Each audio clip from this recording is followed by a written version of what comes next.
So the question I most often get when it comes to philosophy is, does God exist?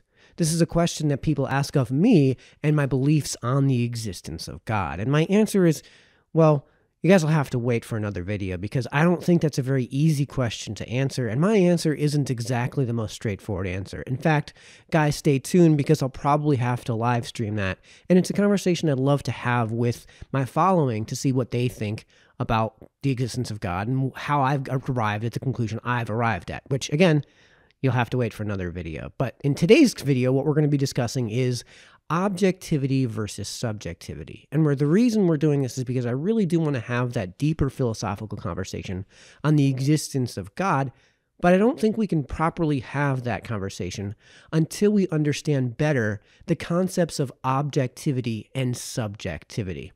So this, what I'm about to bring up onto your screen is a piece from Brown University on objectivity versus subjectivity and walking the line between them. So I'm only bringing this piece up for the first paragraph because it does a very good job of summarizing the notions of objectivity versus subjectivity, and then it goes on into a greater conversation on early childhood development and the psychology behind that. So we don't need to read any of that, but again, we'll just read the first paragraph here because it does a very good job of clarifying objectivity versus subjectivity. One particular dualism that is prevalent in today's sociocultural theory is that of objectivity and subjectivity.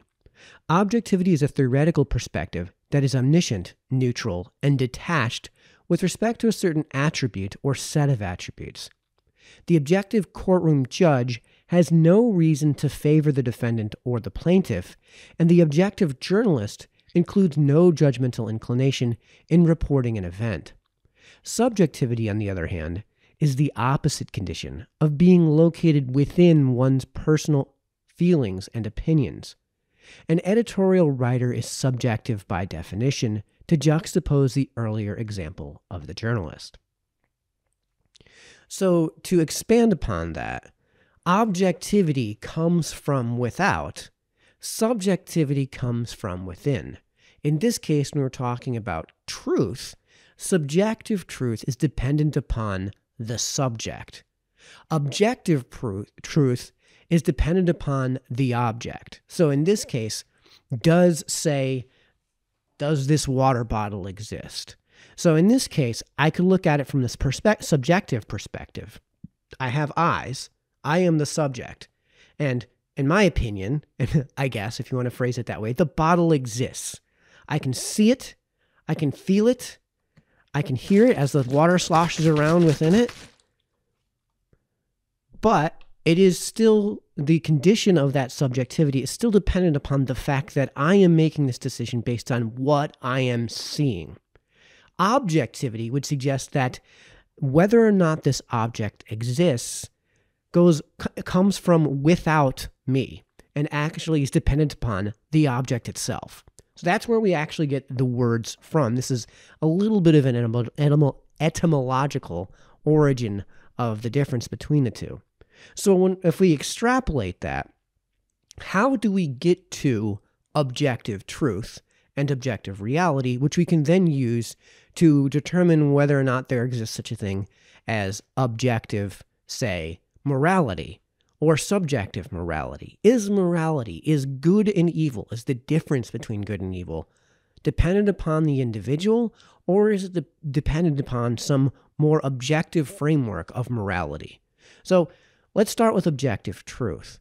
And I hate to depend upon René Descartes' brain in a jar thought experiment, but the thought experiment is a pretty rudimentary introduction in terms of a thought experiment in a philosophy, and it needs to be had in order to arrive at whether or not reality and truth can possibly be objective or subjective. So in the case of that water bottle, the water bottle's existence is dependent, in this case, in my mind, upon me having eyes and having hands and being able to see and touch, and in the case of the ears, because there's water in it, and hear the water sloshing around in it. However, how do I know that that's actually there?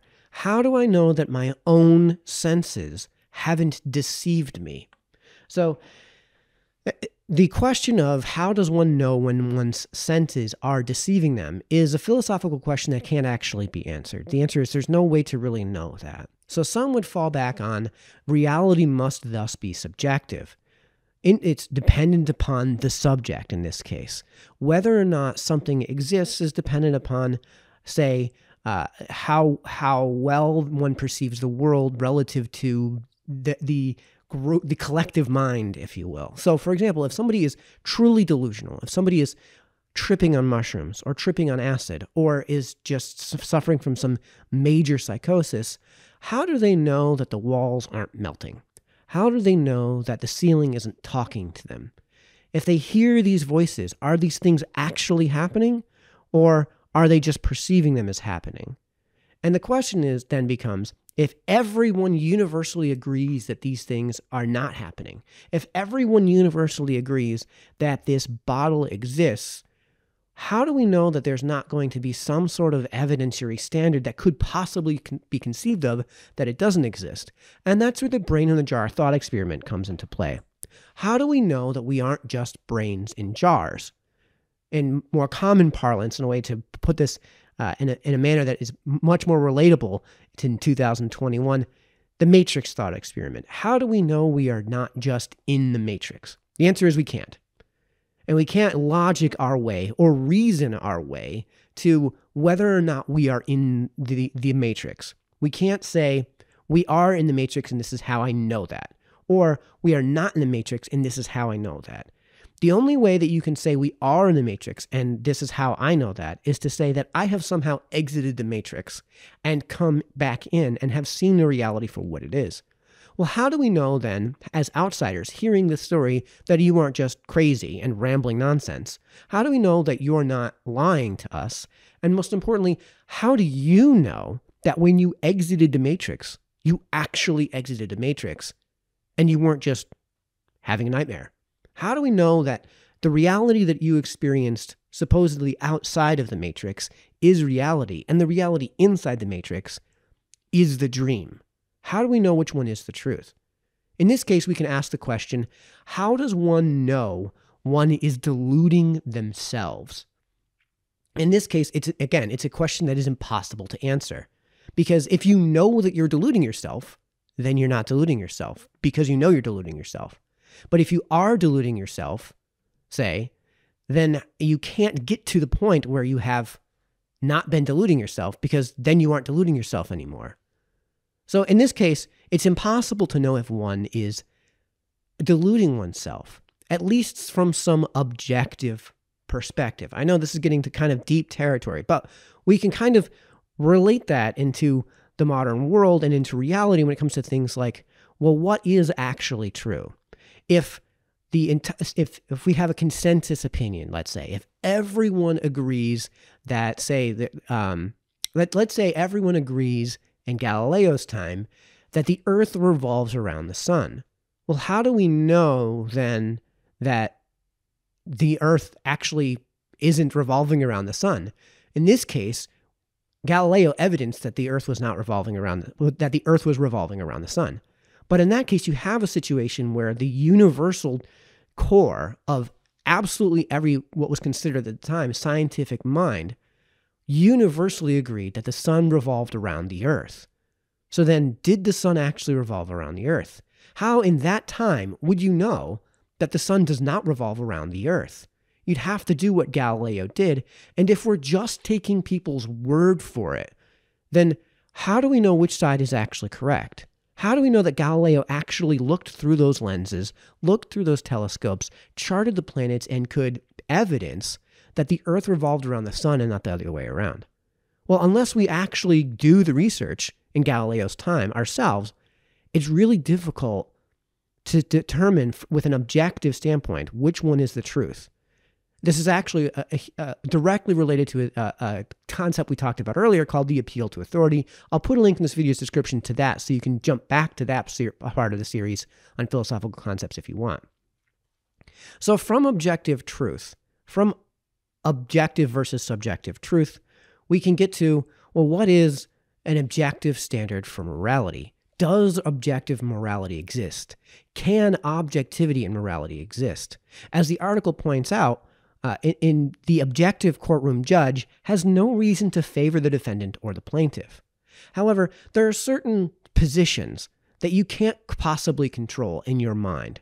You aren't going to have a perfectly neutral stance detached from the case at hand. It's impossible to do that. Every human being is different. Every mind is different. So in this case, it is necessarily impossible to convince somebody of what is right or wrong from a universal standpoint. So in this case, what actually makes something right?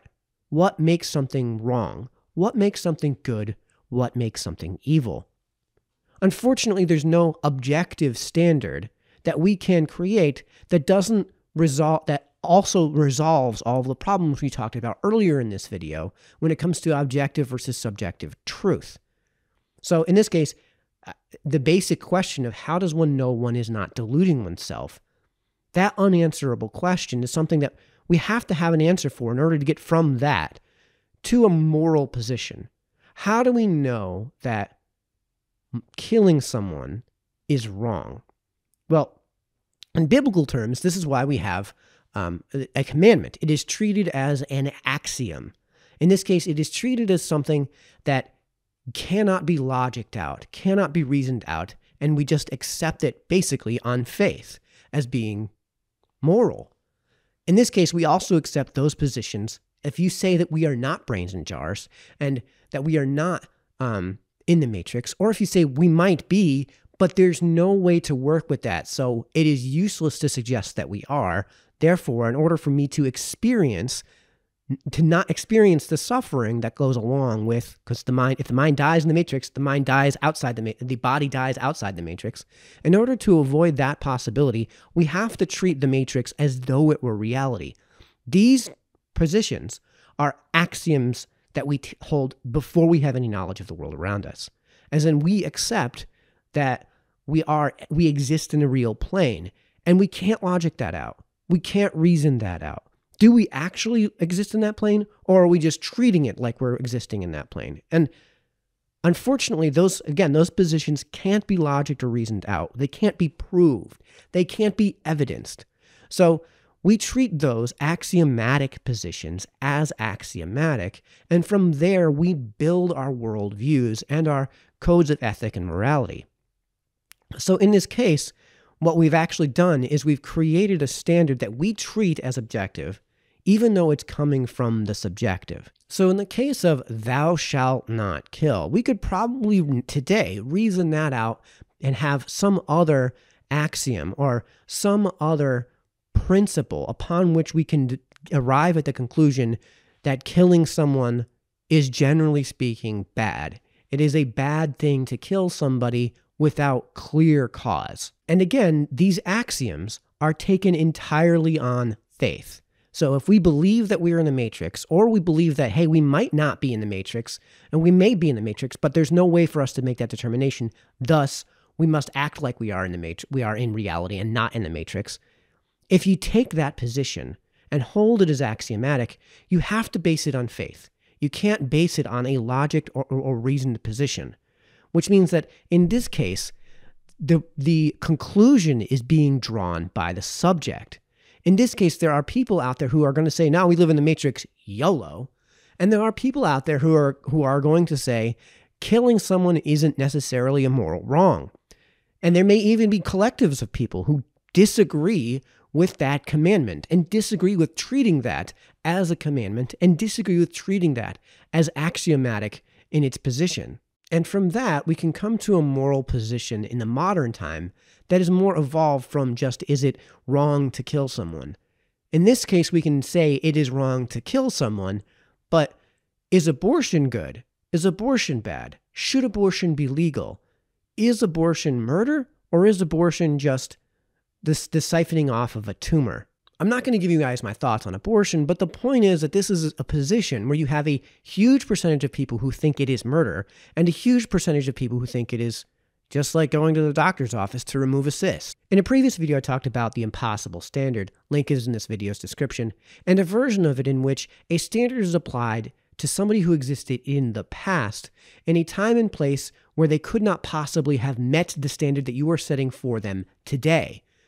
In this case, what we have is a position where we have said that something in the past that was done on a regular basis was morally beyond the pale, was morally bad, and that today we know it to be morally bad. But at the time, within the context and framework of that time period and in that society, they didn't see it as necessarily morally bad.